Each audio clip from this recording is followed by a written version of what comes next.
As she stood quietly at the marble reception desk, her hands trembling just enough for the security guard to notice. Her clothes were simple, worn at the sleeves, and her shoes looked as if they had walked too many miles with too little rest. Yet her posture held an odd kind of dignity, the kind that comes not from status but from doing what feels right. "I'm just returning this envelope," she said softly, holding out a thick white packet addressed to Richard Harland, CEO. Her voice carried no demand, no expectation, just honesty. The receptionist frowned. People didn't simply walk into Holland Industries, one of the biggest real estate empires in the country, and hand things over like that. She took the envelope, puzzled, and called upstairs. Within minutes, 2 men in suits led the woman out to the 48th floor.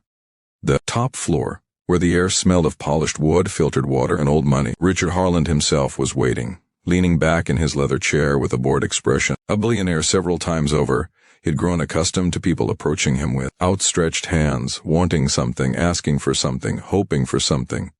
"You said you were returning this," Richard asked. "Why? Why bring it here?" She nodded politely. "I found it outside a grocery store. It looked important. I didn't open it." Richard laughed a short, amused chuckle. Most people would have kept it, or at least peeked inside. His tone carried the easy arrogance of a man who had seen too much taking and too little giving. To him, this was nothing more than a mildly interesting interruption to a comfortable day. The woman smiled faintly. "It wasn't mine, that's all." Richard tapped the envelope against his palm.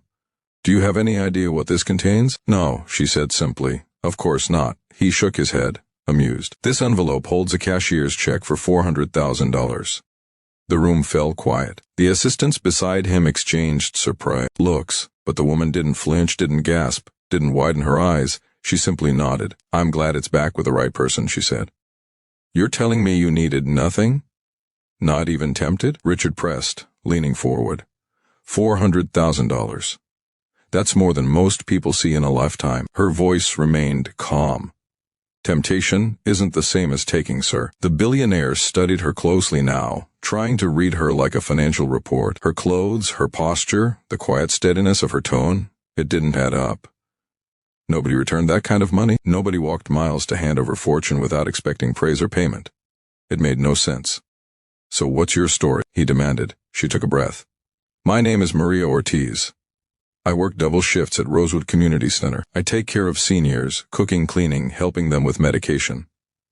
I don't make much, but I try to do right by people. That's all." Richard almost scoffed. People always had dramatic stories. He was prepared to wave her off with a polite thank you and a small reward, maybe $100 to make himself feel generous. But before he could speak, the office door swung open. A man in his 70s, wearing a faded windbreaker and carrying a cane, stepped inside shakily. His face lit up the moment he saw Maria. "There you are," he said, breathless. "I've been looking everywhere." Maria's eyes widened. "Mr. Lawson? You shouldn't be walking this far." She rushed to support him. The billionaire frowned. "Who is this?" The old man looked at Richard with confusion.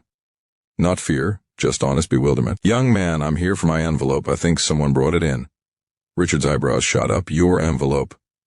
This is yours?" Mr. Lawson nodded. "Yes. My entire life savings. I was bringing it here to pay off the last of my late wife's medical debt. I must have dropped it. I didn't even know until Maria came to my apartment asking if I'd been missing something." Richard turned to her slowly. "You knew it was his?" She shook her head. "I didn't until I saw him after I turned it in. He lives at the center where I work. He's been struggling ever since his wife passed. He sold his house to clear what he could. I didn't want him to worry. I just wanted it safely returned, even if it wasn't mine to give." The billionaire felt something unfamiliar tighten in his chest. He had expected a thief or a beggar, not a caretaker who returned nearly $500,000 without hesitation, and certainly not the rightful owner, a tired widower, with nothing left but memories and medical bills. It hit him hard. Money had insulated him from reality for so long that he'd forgotten what honesty looked like, what goodness looked like, what responsibility looked like. He cleared his throat. "Mr. Lawson, please sit." The old man eased into a chair.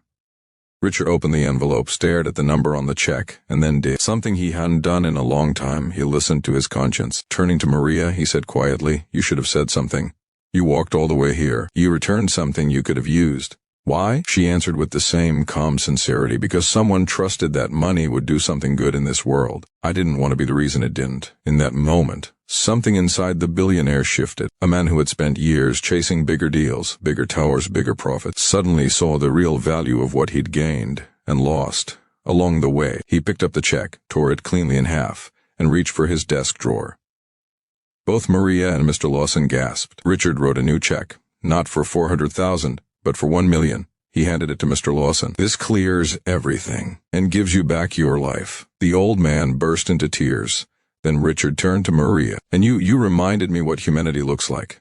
I want you to run a new program at your community center, fully funded by my foundation. Better facilities, better pay, better care for every senior you serve. Starting today. Maria's eyes filled. She shook her head, overwhelmed. I didn't do this for a reward. I know, Richard said softly. That's exactly why you deserve one. In the quiet of that luxurious office, surrounded by glass walls that looked out over a busy, indifferent city, something rare happened. A billionaire rediscovered compassion, a caretaker became a hero, and an old man who had almost lost hope found his life restored. And it all began with a simple decision to do the right thing. As Maria helped Mr. Lawson to the elevator, Richard watched them go with a feeling he hadn't known in years. The feeling that maybe, despite everything, there was still goodness left in the world, goodness he could choose to amplify. Sometimes the smallest act of honesty becomes the spark that changes everything.